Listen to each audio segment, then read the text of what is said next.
that you talk about for recovery was exercise, right? And then also having an environment, whether is it people to talk to, and also I'm pretty sure that your parents were very, very supportive.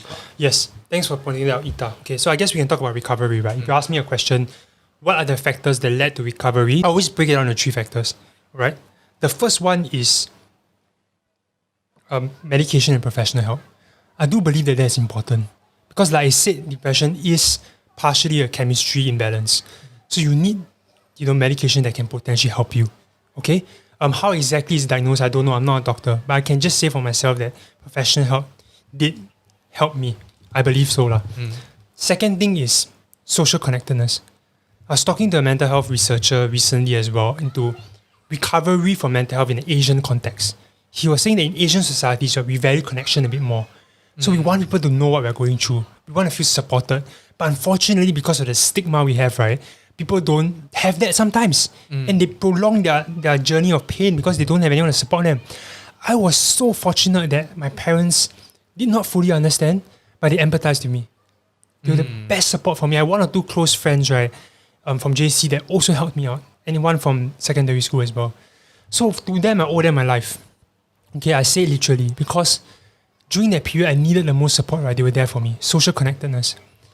The third thing, right, is mindset shifts.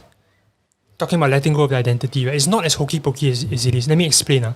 So there's a moment where, one particular moment, after getting the dog, after going for a shelter, there's one particular moment where I sit down, right, and all of a sudden this thought came to my mind, right, that, wow, I don't need to go to university to be successful.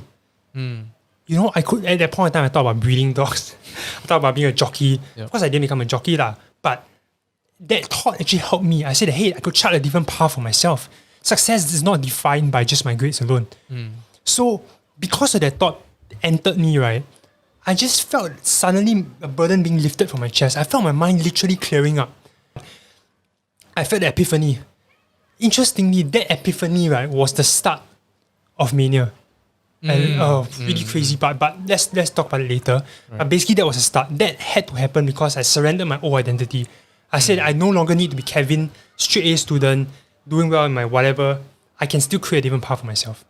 If I cling on to that, right, I cannot move forward. So that's one thing. And the last thing that ties everything together is the concept of hope. Concept of hope. So, however tough it is, right?